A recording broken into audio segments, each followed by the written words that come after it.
All right, we are back. We are back. That was a long one to read, but it was a fun one to read.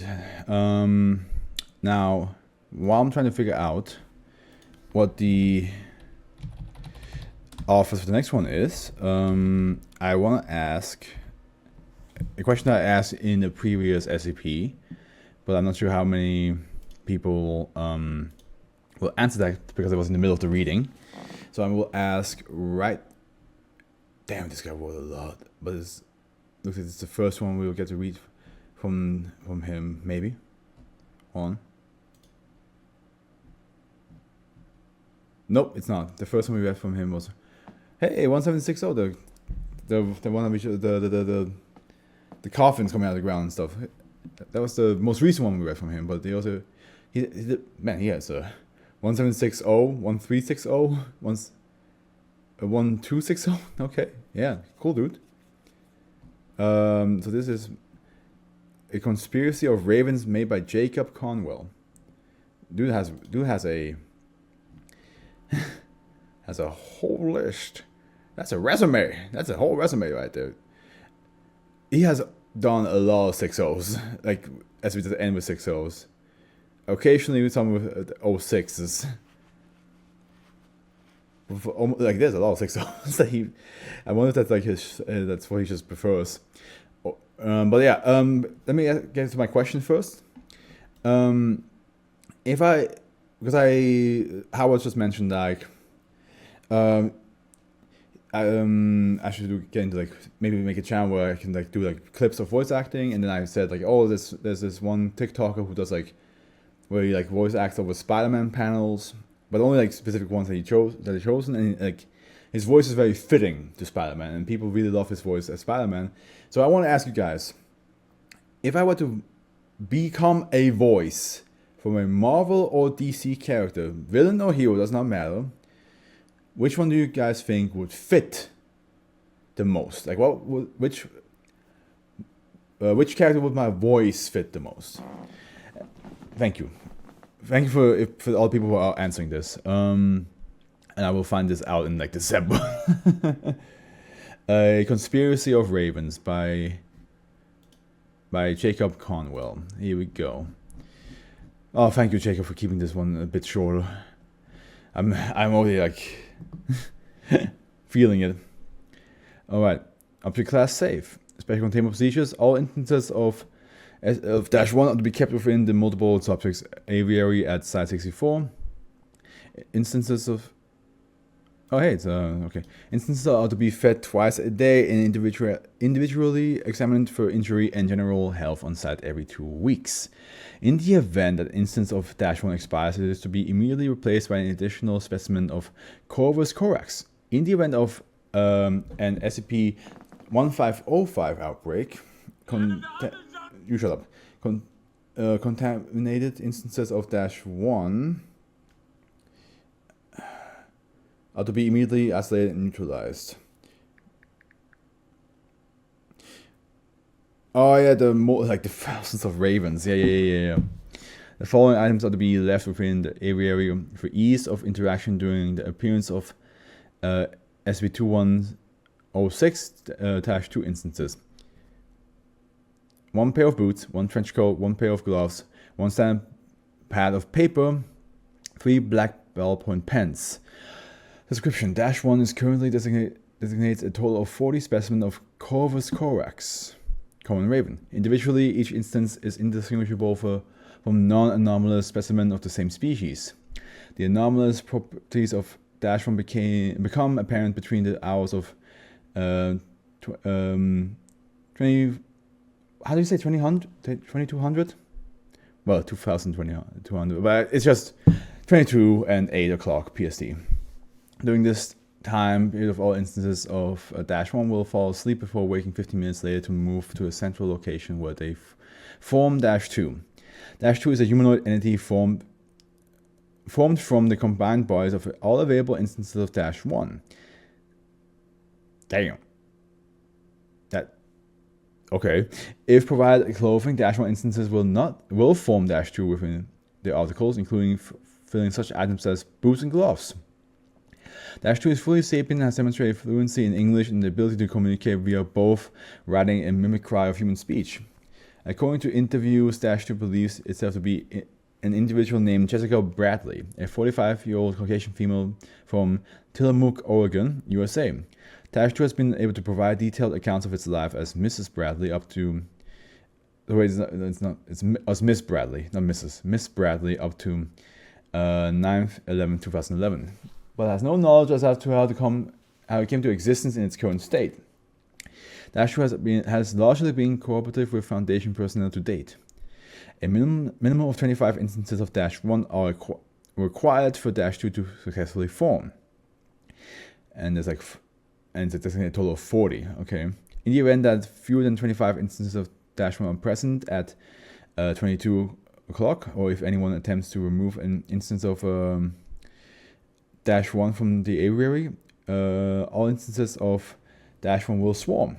During the swarm events, instances of Dash 1 have demonstrated remarkably collaborative behavior, including attempts to operate door handles, setting up rudimentary traps / ambushes for Foundation personnel, slamming into observation windows and mass scratching crude messages / images in the ground in English.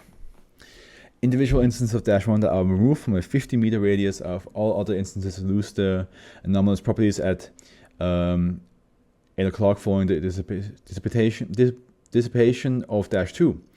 Likewise, non-anomalous specimen of Corvus cohorts become instances of Dash 1 when placed within 50 meters of Dash 1 instances at 2200 hours. It is currently unknown as to whether Dash 2 will be capable of forming again should all instances of Dash 1 be dissipated. We don't know. That's why 1505 is dangerous, because like if you have a whole horde of ravens surrounding this one, it might just grow in size. Dash 2 was originally recovered on the 15/11/2011 from the private aviary at the residence of Jessica Bradley outside of Tillamook, Oregon, USA, following viral footage of Dash 2 walking along the Oregon coast.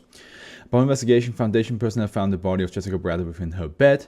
A subsequent autopsy of Miss Bradley revealed that the cause of death to have been an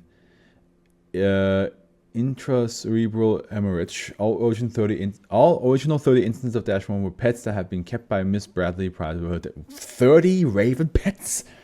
Girl! That's way too many. Like 3 I would have understood, but 30?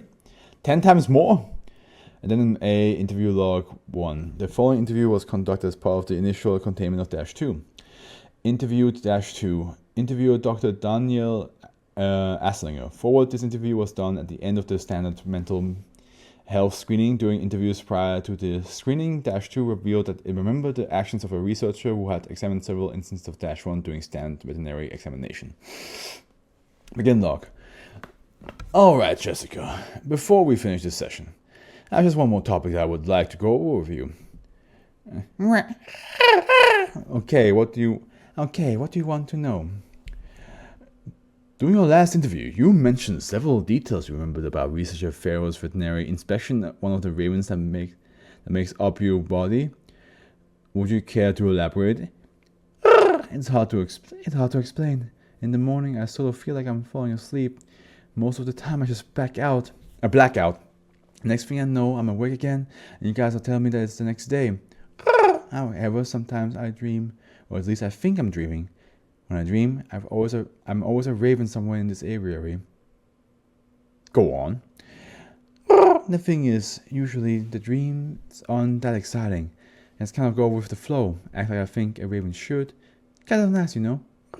It's like slowing your mind down and throwing your worries away. Everything just becomes so simple. That time it was different though. That man grabbed me and knocked me over.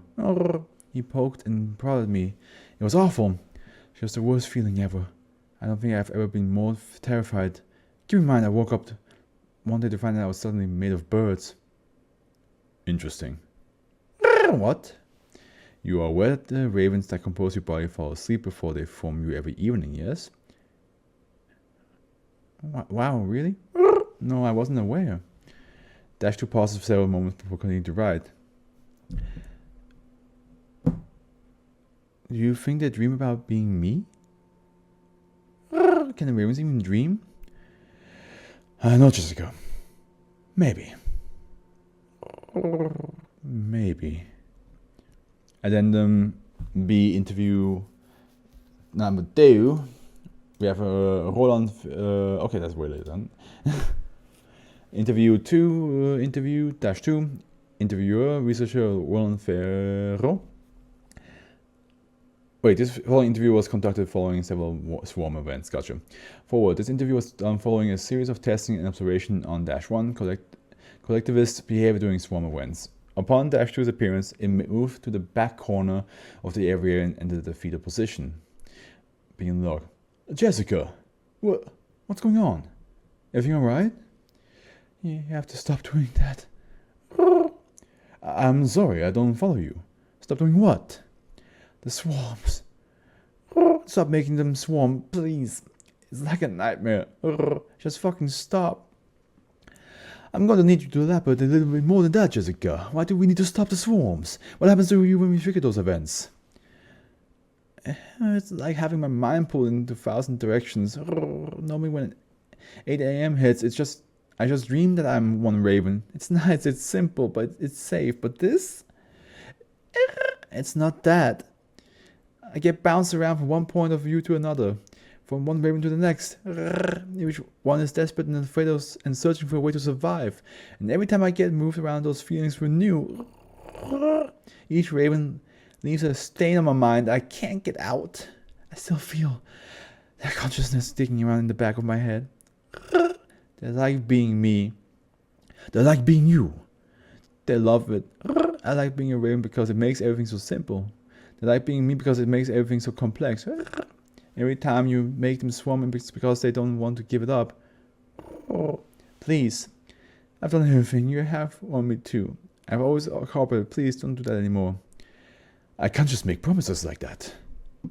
All instances of Dash 1 composing Dash 2 begin to croak loudly. All attempts at further communication with Dash 2 by researcher Ferro are unsuccessful. The croaking continues until 8 o'clock. Following the conclusion of this interview, all attempts by the Foundation personnel to verbally communicate with Dash 2 have been blocked by Dash 1 croaking. Dash 2 has been able to successfully communicate via writing notes to Foundation personnel. Instances of Dash 1 have been observed destroying these notes and attacking personnel attempting to retrieve these notes following Dash 2's dissipation at 8 o'clock. As of 25th 11th 2012, a one-way Dropbox has been installed in the area to allow for continuous communication with Dash 2 without further Dash 1 interference. Another SCP that you just feel bad for because like you got wrapped up in all this, you know, against her will, so to speak, but now she's like found like peace with it, but the Foundation's kind of like messing it up by just, you know, be like, we gotta do tests, girl, we gotta find out what makes you tick.